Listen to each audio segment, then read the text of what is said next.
2024 में कुछ बड़े बड़े आईपीओ आने वाले हैं और उनमें से one of the highly anticipated IPO है ओला इलेक्ट्रिक, जो कि इंडिया की पहली ईवी स्टार्टअप है जो अपना आईपीओ लाने जा रही है। 2017 में लॉन्च हुई ओला इलेक्ट्रिक मोबिलिटी लिमिटेड वैसे तो एक नई कंपनी है जिसने अपना पहला ईवी स्कूटर दिसंबर 2021 में डिलीवर किया था, लेकिन इतने कम समय में ये 33,500 करोड़ की एक बड़ी कंपनी बन चुकी है। इस वजह से ओला इलेक्ट्रिक और इसका आईपीओ काफी इंटरेस्टिंग हो जाता है बिजनेस केस स्टडी के पर्पज से। ऐसा क्या ये सही कर रहे हैं कि आज इलेक्ट्रिक टू व्हीलर सेगमेंट में इनका 52% मार्केट शेयर है और फिस्कल ईयर 2023 से 2024 के बीच में इन्होंने 3,28,000 के आसपास यूनिट सेल किए हैं। लेकिन क्यों इतनी सेल करने के बाद भी कंपनी ने बड़े बड़े लॉसेस को रिपोर्ट किया है, ये भी आज की वीडियो में हम जानेंगे और एनालाइज करने की कोशिश करेंगे कि क्या इस आईपीओ में पैसा लगाना सेफ है या इसका हाल भी पेटीएम जैसा हो जाएगा। मगर पहले इस आईपीओ से जुड़ी वो डिटेल्स के बारे में बात कर लेते हैं जो इस आईपीओ में अप्लाई करने से पहले एक इन्वेस्टर को मालूम होना चाहिए। तो आराम से बिना स्किप किए इस वीडियो को एंड तक देखिए ताकि आपको भी डिसीजन लेने में हेल्प मिल सके। लेकिन उसके पहले वीडियो को लाइक करने में कोई भी कंजूसी मत कीजिएगा और चैनल पर पहली बार आए तो चैनल को सब्सक्राइब करना ना भूलिए, क्योंकि इसी तरह के इन्फॉर्मेटिव वीडियोस आपको इस चैनल पर मिलते रहेंगे। चलिए आज का वीडियो स्टार्ट करते हैं। तो सबसे पहले जानते हैं इस आईपीओ से जुड़ी कुछ इंपॉर्टेंट डेट्स एंड डिटेल्स के बारे में। तो 2 अगस्त से लेकर 6 अगस्त के बीच में ये आईपीओ सब्सक्रिप्शन के लिए ओपन रहेगा। इस आईपीओ का जो अलॉटमेंट है वो 7 अगस्त को होगा और इसकी जो लिस्टिंग है वो 9 अगस्त को हो सकती है। आईपीओ का जो प्राइस बैंड है वो 72 to 76 रुपीज पर शेयर का रखा गया है। इतना कम प्राइस रखने पर ओला इलेक्ट्रिक के सीईओ का कहना है कि वो ऐसा अट्रैक्टिव प्राइस सेट करना चाहते थे जिससे इन्वेस्टर पैसा बना पाए। अब इन्वेस्टर पैसा बना पाएंगे कि नहीं ये तो वक्त बताएगा। खैर, यहाँ पर लॉट साइज जो है वो 195 शेयर्स का है और इस आईपीओ का इशू साइज है 6,145 करोड़ का। इसमें से 5,500 करोड़ जो है वो फ्रेश इशू है। फ्रेश इशू का मतलब है कि यहाँ पर नए शेयर्स को जारी किया जा रहा है। ये एक बहुत बड़ा प्लस पॉइंट है और बड़ा फ्रेश इशू साइज होने का मतलब ये है कि यहाँ पर जो कंपनी है वो ग्रोथ पर फोकस कर रही है और केवल पैसा कमाने के लिए ही इनके प्रमोटर्स ये आईपीओ लेकर नहीं आ रहे हैं। इसके अलावा जो ऑफर फॉर सेल का पोर्शन है जिसमें प्रमोटर्स अपना हिस्सा कुछ बेचते हैं वो 645 करोड़ का है। अगर रिजर्वेशन की बात करें तो क्यूआईबी के लिए मिनिमम 75%, रिटेल इन्वेस्टर के लिए मैक्सिमम 10% एंड एचएनआई के लिए मैक्सिमम 15% का रिजर्वेशन यहाँ पर रखा गया है। अब आप सोच रहे होंगे कि रिटेल इन्वेस्टर के लिए मैक्सिमम 10% का ही कोटा क्यों रखा गया है। तो जैसा कि आप जानते होंगे कि ओला इलेक्ट्रिक एक लॉस मेकिंग कंपनी है और सेबी का रूल है कि जो लॉस मेकिंग कंपनी होती है वो रिटेल पोर्शन 10% से ज्यादा नहीं रख सकती और ये रूल रिटेल इन्वेस्टर की सेफ्टी के लिए बनाया गया है। जो रिटेल इन्वेस्टर हैं वो मिनिमम 1 लॉट और मैक्सिमम 13 लॉट्स के लिए अप्लाई कर सकते हैं। 1 लॉट की प्राइस है 14,820 रुपीज की, 13 लॉट की प्राइस होगी 1,92,660 रुपीज की। स्मॉल एचएनआई मिनिमम 14 और मैक्सिमम 67 लॉट्स के लिए अप्लाई कर सकते हैं और बिग एचएनआई को मिनिमम 68 लॉट्स के लिए अप्लाई करना होगा। तो ये हो गई वो सारी डिटेल्स जो इस आईपीओ में अप्लाई करने से पहले हमें जानना जरूरी है। चलिए अब बात कर लेते हैं ओला इलेक्ट्रिक के बारे में। हम इस कंपनी के बारे में बात करेंगे, इसके फाइनेंसेस को चेक करेंगे और उनके कॉम्पिटिटर्स को भी चेक करेंगे। तो ओला इलेक्ट्रिक मोबिलिटी लिमिटेड 2017 में इनकॉर्पोरेट हुई थी और ये प्राइमरीली इलेक्ट्रिक टू व्हीलर्स बनाते हैं, लेकिन इसके साथ साथ ये इलेक्ट्रिक व्हीकल कंपोनेंट्स भी मैन्युफैक्चर करते हैं जैसे battery PACS, Motors, vehicle frames और ये सब ओला फ्यूचर फैक्ट्री में मैन्युफैक्चर होता है। तो अगर यहाँ पर बिजनेस मॉडल की बात करें तो इनका जो बिजनेस है वो वर्टिकली इंटीग्रेटेड बिजनेस है। मतलब कंपनी इलेक्ट्रिक व्हीकल तो बनाती है लेकिन इनके कंपोनेंट्स को भी मैन्युफैक्चर करती है, इसलिए इसको वर्टिकली इंटीग्रेटेड बिजनेस मॉडल बोलते हैं। कुछ इसी तरह का बिजनेस मॉडल टेस्ला भी फॉलो करती है। इनका जो बिजनेस मॉडल है वो 3 स्केलेबल प्लेटफॉर्म्स पे डिपेंड करता है। R&D एंड टेक्नोलॉजी प्लेटफॉर्म, जिसमें इनकी in house design and development team है जो ईवी टेक्नोलॉजीज एंड कंपोनेंट्स पर काम करती है। इसके अलावा इनका production and supply chain platforms है एंड इसका D2C omni channel sales platform है। ओला इलेक्ट्रिक ने अपना पहला मॉडल ओला S1 Pro जो है वो दिसंबर 21 में डिलीवर किया था। उसके बाद अगस्त 15, 2023 में कंपनी ने कई और मॉडल्स को अनाउंस किया है और इसके अलावा ये ईवी मोटरसाइकिल्स पे भी काम कर रहे हैं जो फाइनेंशियल ईयर 2026 तक मार्केट में आ जाएंगी। ओला इलेक्ट्रिक के पास 870 experience centres and 431 service centres हैं। अब सवाल यह है कि ओला इलेक्ट्रिक खास क्यों है। तो ओला इलेक्ट्रिक ने पिछले 2 सालों में इंडिया में ईवी इंडस्ट्री को डिसरप्ट कर दिया है क्योंकि वो रीजनेबल प्राइस पर हाई एंड टू व्हीलर जैसे एडवांस फीचर्स अपने व्हीकल्स में देता है और यही वो कारण है कि इंडिया में ओला के ईवी स्कूटर्स की इतनी डिमांड है। अब चलिए ओला इलेक्ट्रिक के फाइनेंशियल्स पर भी नजर डाल लेते हैं। तो हमारे पास अभी 31 मार्च 2021 से लेकर 31 मार्च 2024 तक का फाइनेंशियल डेटा है। अब देखने वाली बात यह है कि टोटल एसेट्स पिछले साल के मुकाबले हर साल इंक्रीज हुए हैं। इसके साथ कंपनी का रेवेन्यू भी मल्टीफोल्ड बढ़ा है। 2021 में ये 106 करोड़ था, 2022 में 456 करोड़, 2023 में 2782 करोड़ और 2024 में 5243 करोड़। तो 2023 से लेकर 2024 के बीच में कंपनी का जो रेवेन्यू है वो 88.42% से इंक्रीज हुआ है। तो कंपनी की जो टॉप लाइन है वो काफी अच्छी तरीके से ग्रो कर रही है। लेकिन अब बात करते हैं इनके फाइनेंशियल्स के प्रॉब्लमेटिक एरिया की, जो कि है profit after tax.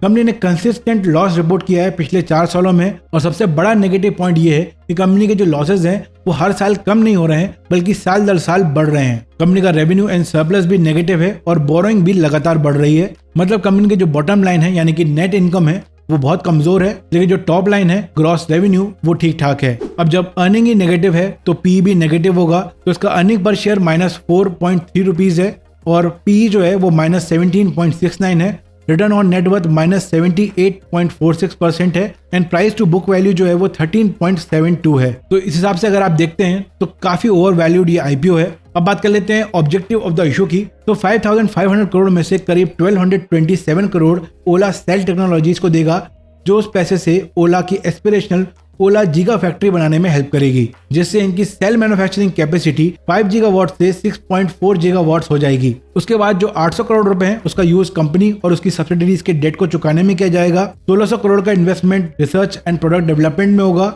And 350 crore rupees का यूज बिजनेस एक्सपेंशन में किया जाएगा। अब इनके कॉम्पिटिटर्स की अगर बात करें तो TVS Motors, Eicher Motors, Bajaj auto and hero MotoCorp इनके मेजर कॉम्पिटिटर्स हैं, जिसमें से टीवीएस मोटर्स का जो पी है वो थोड़ा सा हाई है, लेकिन बाकी जो 3 कंपनीज है Eicher, Bajaj auto and hero MotoCorp, इनका एवरेज पी करीब 30 के आसपास है एंड रिटर्न ऑन नेटवर्थ जो है वो 22-23% के आसपास है। तो अगर कॉम्पिटिटर से कंपेयर करते हैं तो ओला इलेक्ट्रिक काफी पुअरली परफॉर्म कर रही है, लेकिन यहाँ पर कंपेयर करना इसलिए सही नहीं है क्योंकि ये जो कंपनीज हैं ये प्योरली ईवी कंपनीज नहीं है।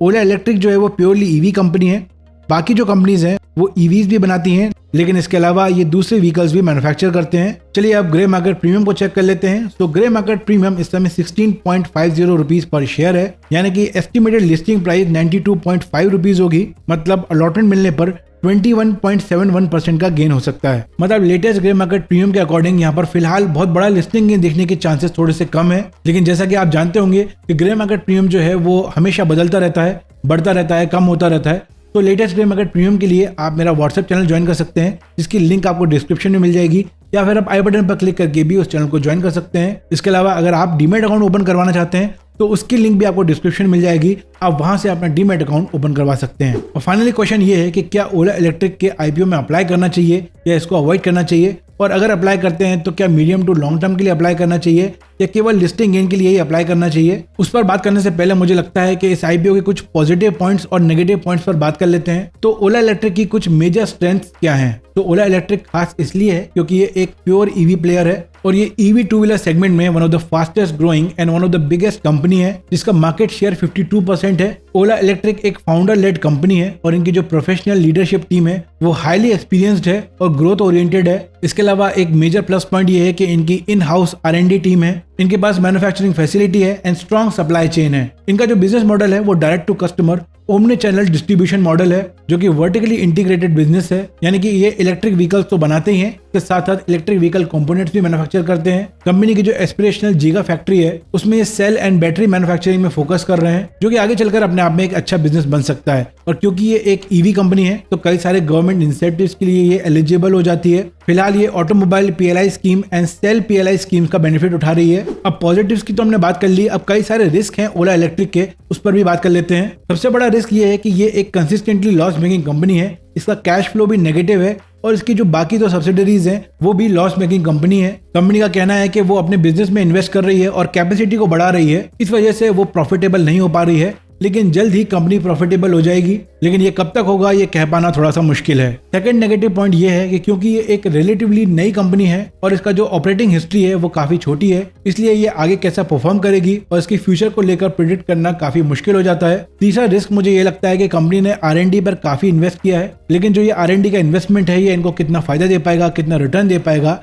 ये हमें आगे चलकर देखना होगा। चौथा रिस्क ये है कि ओला इलेक्ट्रिक गवर्नमेंट के इंसेंटिव्स और रॉ मटेरियल की प्राइस पर काफी डिपेंड करती है और ऐसा माना जा रहा है कि गवर्नमेंट जल्दी ईवी पे दिए जाने वाली सब्सिडी है उसको कम करने वाली है और आगे चलकर इंसेंटिव्स को भी और कम कर सकती है। तो अगर ऐसा होता है और रॉ मटेरियल की प्राइस भी बढ़ती है तो ये अपनी जो ईवी स्कूटर्स हैं उनकी प्राइस को कॉम्पिटिटिव प्राइस पर नहीं रख पाएंगे। और इसी से जुड़ा हमारा अगला रिस्क भी है कि ये जो सेगमेंट है ये हाईली कॉम्पिटिटिव सेगमेंट है और बहुत जल्दी इवॉल्व हो रहा है। ईवी टू व्हीलर सेगमेंट में बड़ी बड़ी कंपनी आ चुकी हैं जैसे कि हीरो मोटोकॉर्प, टीवीएस, बजाज, जिनके पास पहले से ही काफी बड़ा इंफ्रास्ट्रक्चर है और ये बड़े स्केल पर इन व्हीकल्स को ये प्रोड्यूस कर सकते हैं। तो ओला को आगे चलकर बहुत ही फियर्स कंपटीशन फेस करना पड़ेगा। इसके अलावा ईवीज की जो अल्टरनेट टेक्नोलॉजी है वो भी डेवलप हो रही है, तो वहां पर भी कंपनी को ध्यान देना पड़ेगा। तो जो चैलेंजेस मैंने आपके साथ शेयर किए हैं उनसे ओला इलेक्ट्रिक कैसे निपट पाएगी ये हमें आगे देखना होगा। टू कंक्लूड, ये आईपीओ काफी इंटरेस्टिंग होने वाला है। कंपनी लॉस में है क्योंकि ये अपनी अर्ली स्टेज में है, ग्रोथ स्टेज में है। ये अपनी सप्लाई चेन पर काम कर रहे हैं, मैन्युफैक्चरिंग कैपेसिटी बढ़ा रहे हैं, जिगा फैक्ट्री बना रहे हैं। तो ऐसे में लॉस रिपोर्ट करना आम बात है। लेकिन अगर इस आईपीओ की बात करें तो क्या इस आईपीओ में हमें अप्लाई करना चाहिए?